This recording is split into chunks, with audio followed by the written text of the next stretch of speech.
A violent skirmish which led to deaths along the line of actual control between India and China is my top focus this evening. We'll have Shiv Arur join us, we'll have Abhishek Bhalla join us, we'll have Gaurav Sawant with us. The best team of military reporters will be giving us the inside track on what happened last night in the Galwan sector of the line of actual control. And with the help of 8 painstakingly curated maps, I will explain to you what really went on at the Galwan Faceoff point. Here is a quick look at our top focus this evening.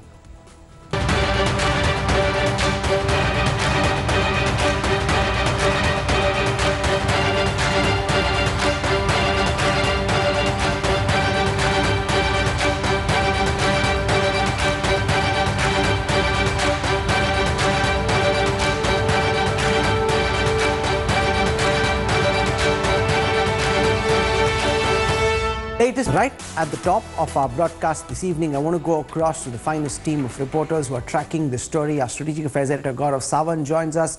Shiv Arur understands more about what's happening at the line of actual control than most. We've got Abhishek Bhalla, he covers the defense ministry for us, and our foreign affairs editor Geeta Mohan. I want to go across to Gaurav Sawant first. Gaurav, the army chief and the chief of defense staff briefing the Raksha Mantri. We haven't seen this kind of a situation since the Kargil war, when there was as serious a danger and as serious a face-off between any two nations. What is the thinking in the Indian government at this time? How are we looking to respond to this violent aggression from Beijing?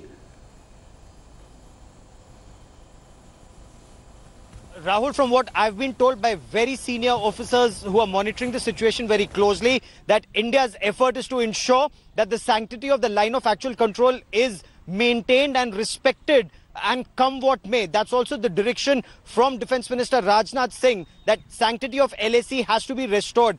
All the conversations that are also happening at the border, whether between the commanding officers, the brigade commanders, or the division commanders now, and now it's escalated to the level of major generals on both sides, is also to ensure that Chinese aggression, they're told that what they've done is wrong, LAC needs to be restored. Own troops' safety is also of paramount importance at a time when they're now looking at a bigger picture. So far, Rahul, it was being said that this is isolated, restricted just to one area near Petrol Point 14 at Galwan. But the apprehension is that a spark neglected could then actually trigger situation on multiple axes, and that is where India is strengthening itself very quickly, deploying on higher ground and ensuring the way China transgressed from finger 8 to finger 4 and at Galwan, those transgressions do not take place elsewhere, Rahul.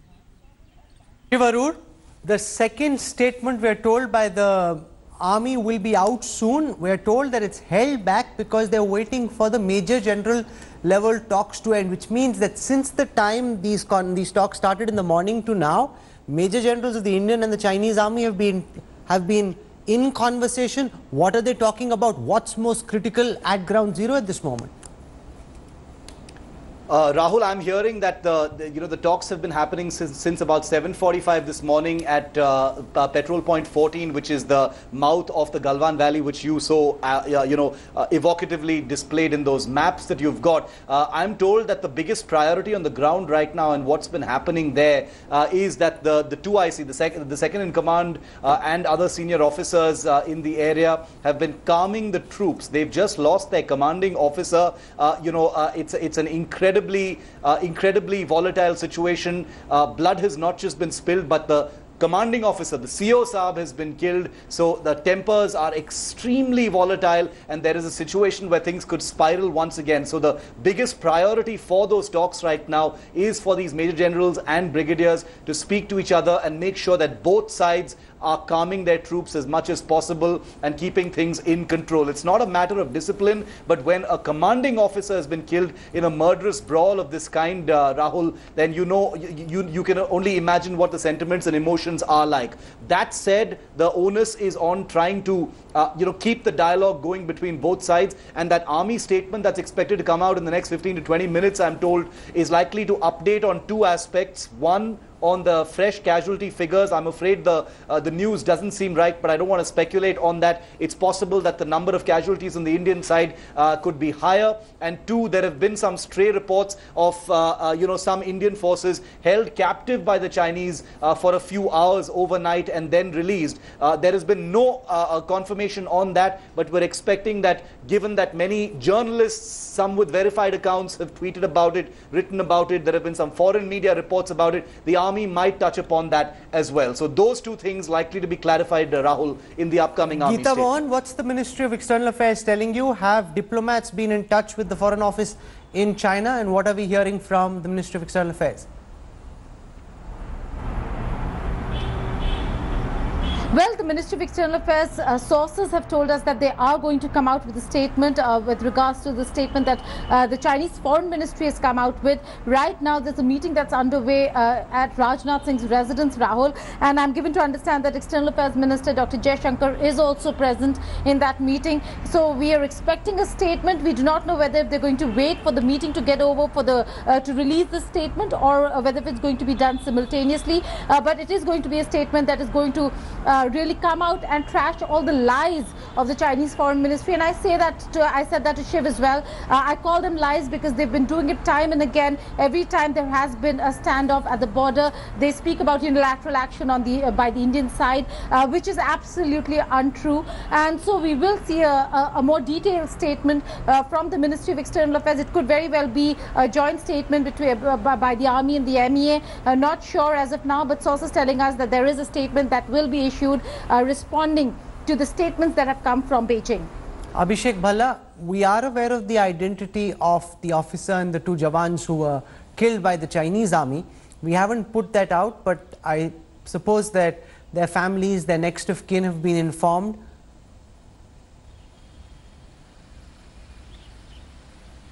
That's right. The families are being informed as per the procedure.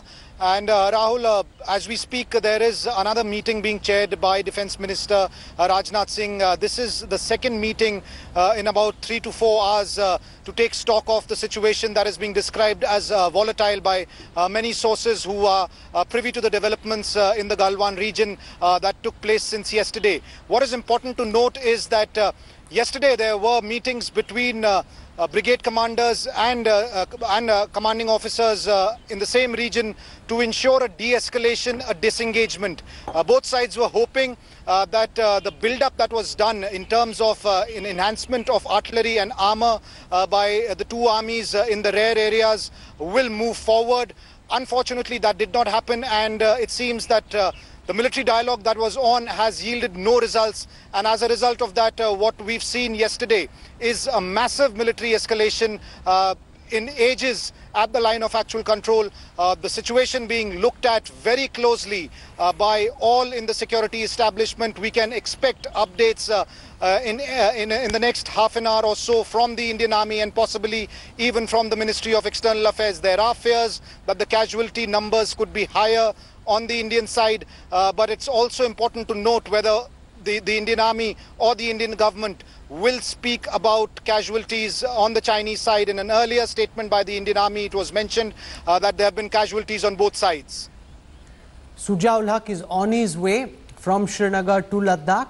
Suja, what are you picking up from your sources in and around Leh and along the different villages which are fairly close to the Chinese border?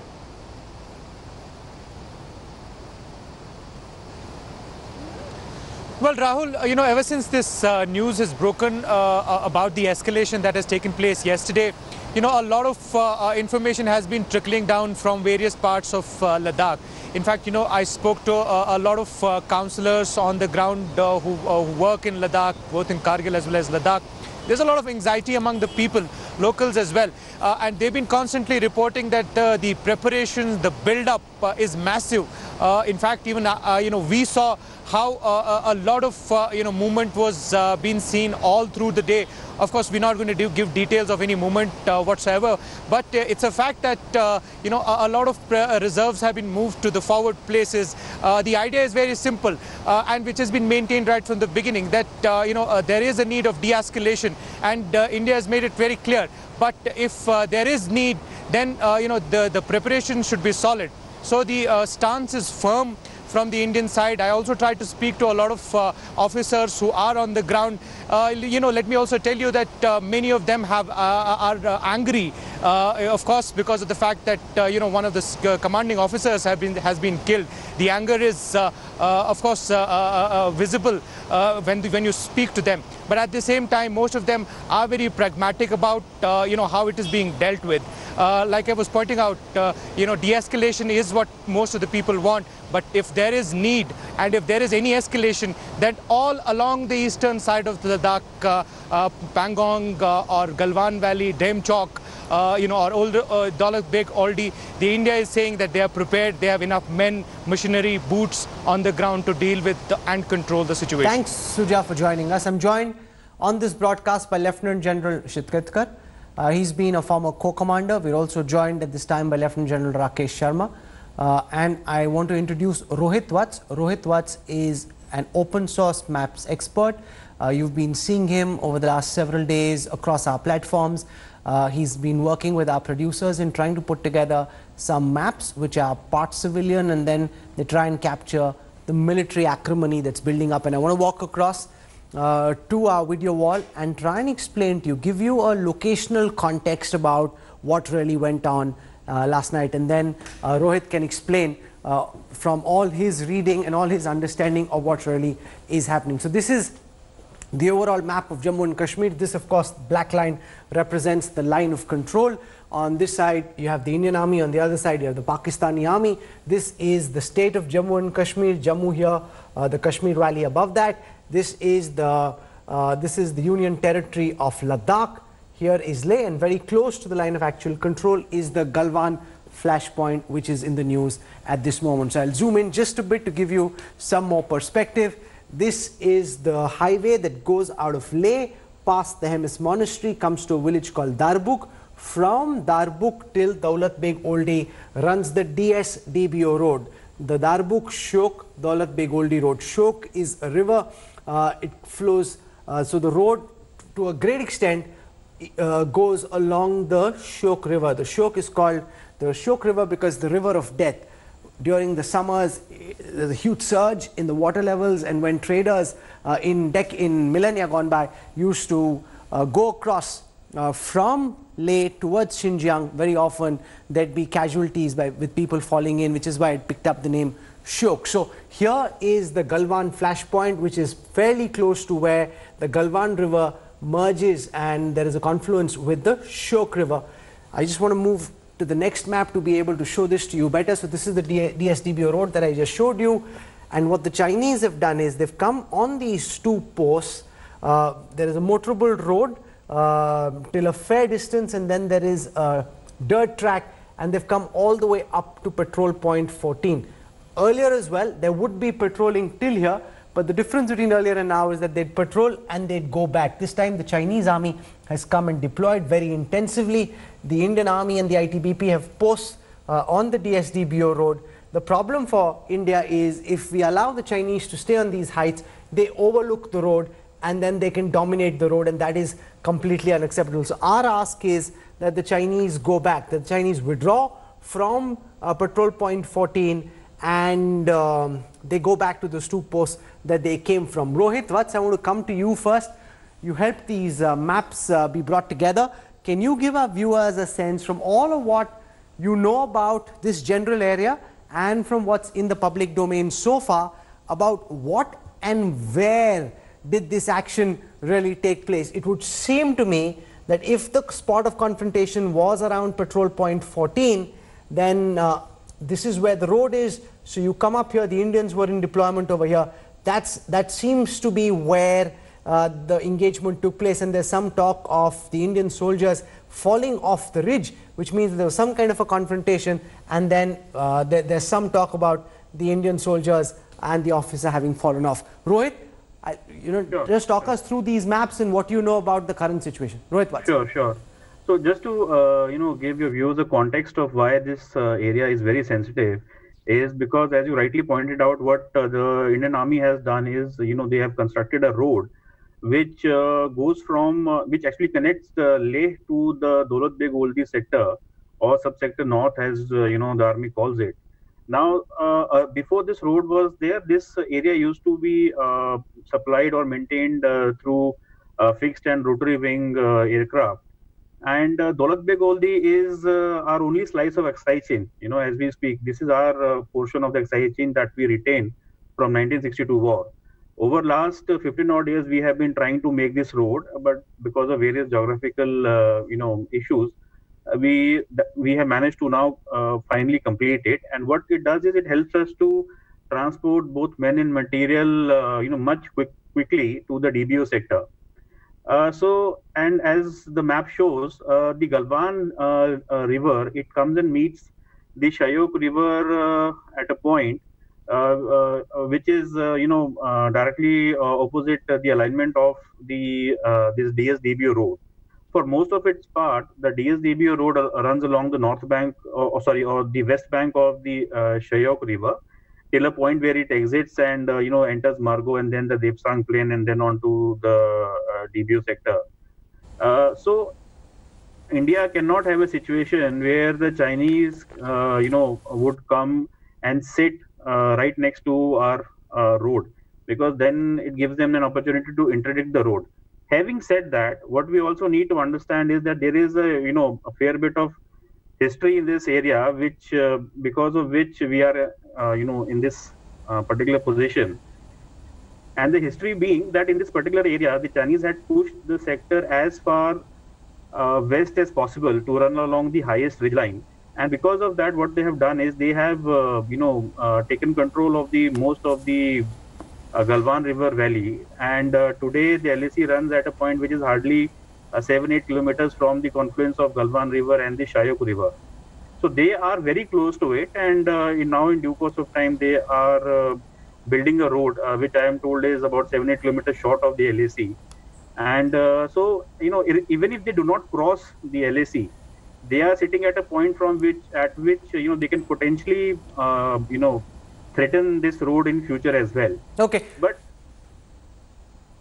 General Shekhar, what are you making of the current confrontation? Because ordinarily, when there is a conflict between two patrol parties, it happens when you've got maybe a young officer and the boys who are with him who come in confrontation with a Chinese platoon of a similar kind. Here we have the commanding officer, the leader of those men, involved in a violent face-off, which is very difficult for people who are watching to imagine what could have led to this level of violence which led to the death of one of our commanding officers. What are you making of what we know so far, General?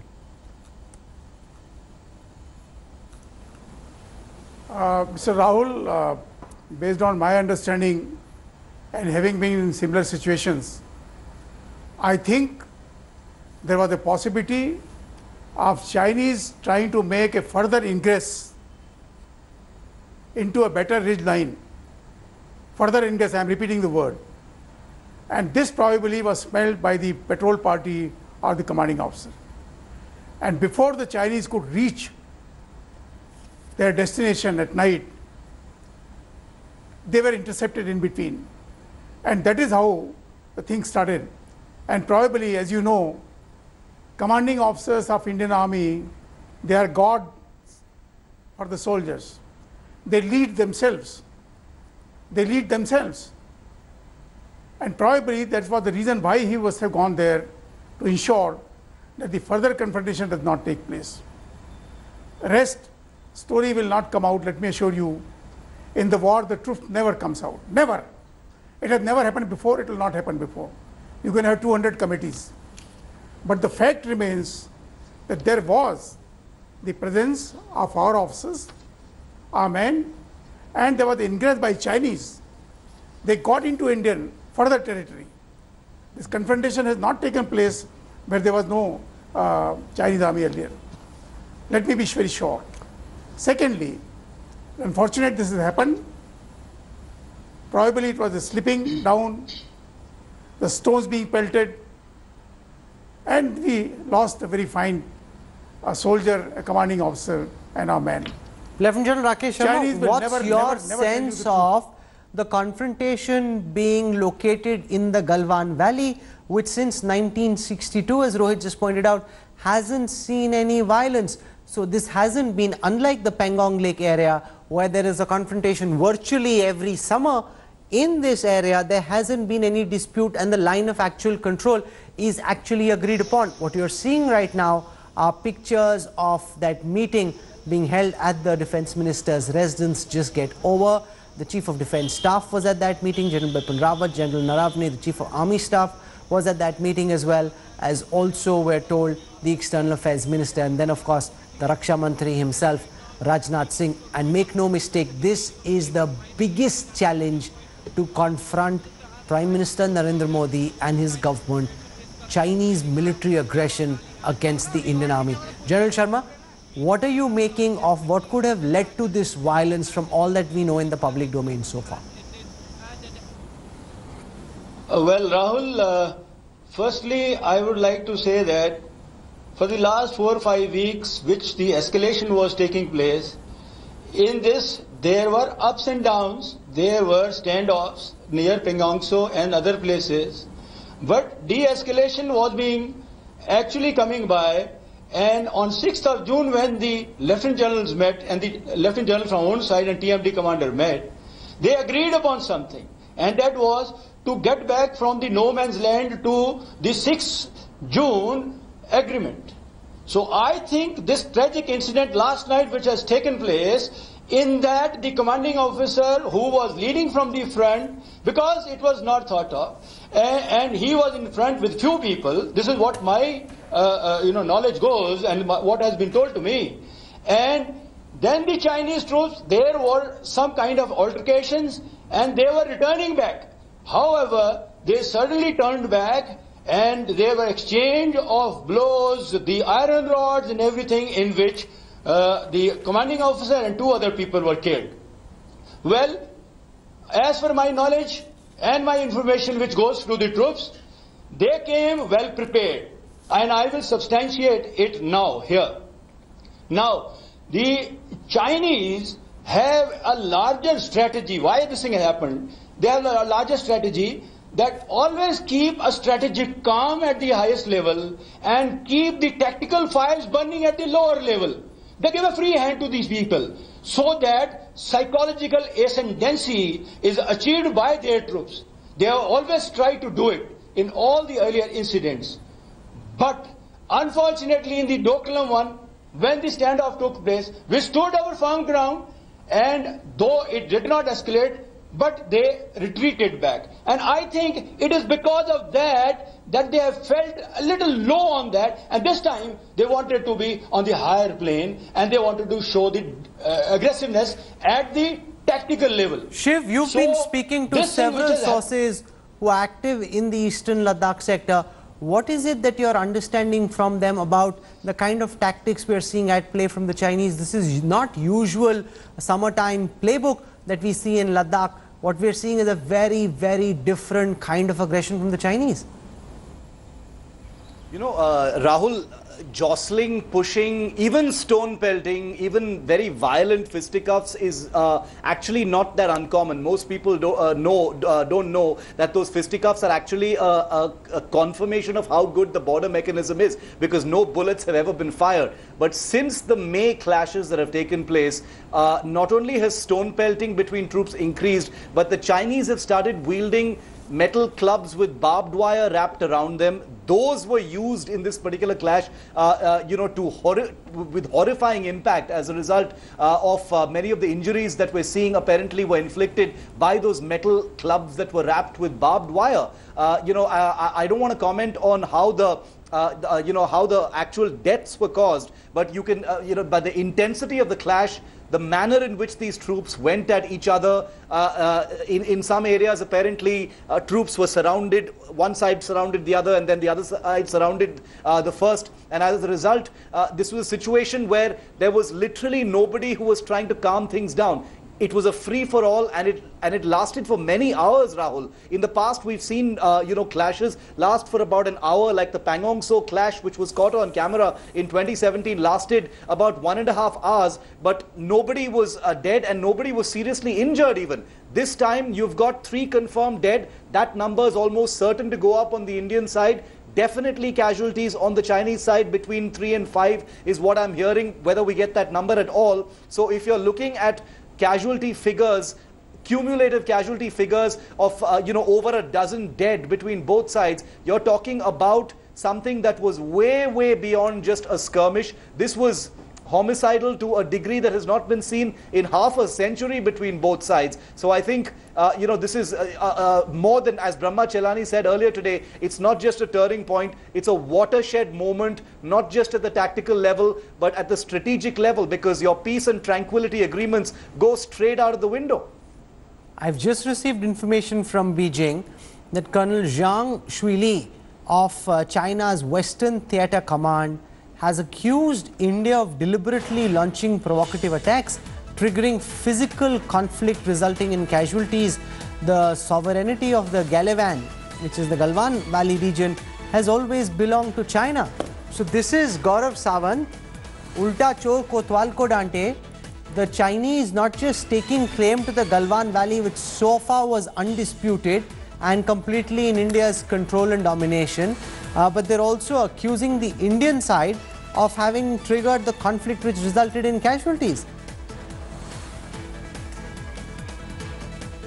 You're absolutely right, Rahul. This is Ulta Chor Kotwal Ko Date. The Western Theatre Command going on record to say that the aggression was from the Indian side last night. Just goes on to show that after their aggression, they are now trying to claim the moral high ground. It remains a fact that it's the Chinese who sought the meeting this morning, but that was after, as Shiv put it, several rounds of violent fisticuffs between the Indian and the Chinese side late last night, which lasted several hours, which resulted in 3 fatalities on the Indian side and several fatalities on the Chinese side. Of course, Chinese now officially not confirming the number of fatalities or casualties, including that of officers on the Chinese side. And Rahul, this goes on to indicate that the Chinese actually wanted to do something which was very different from what they had agreed to in the border patrol meeting. Look at the disconnect between what the Chinese are saying in their meetings and what they're doing on ground. In meetings, they were talking about disengaging. In meeting, there was an agreement about the Chinese troops moving back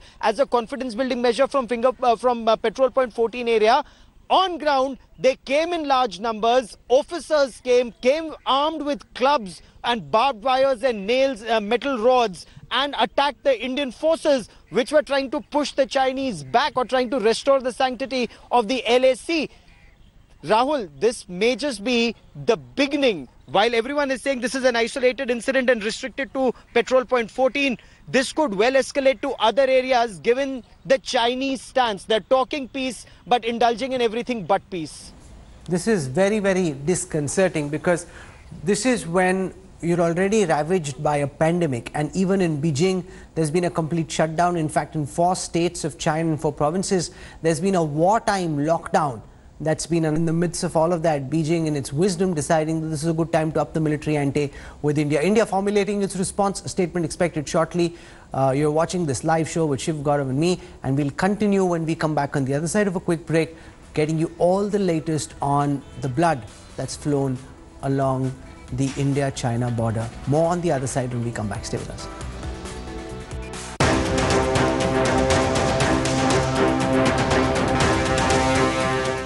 Hello everyone, this is Rahul Kanwal here. Hope you enjoyed this video.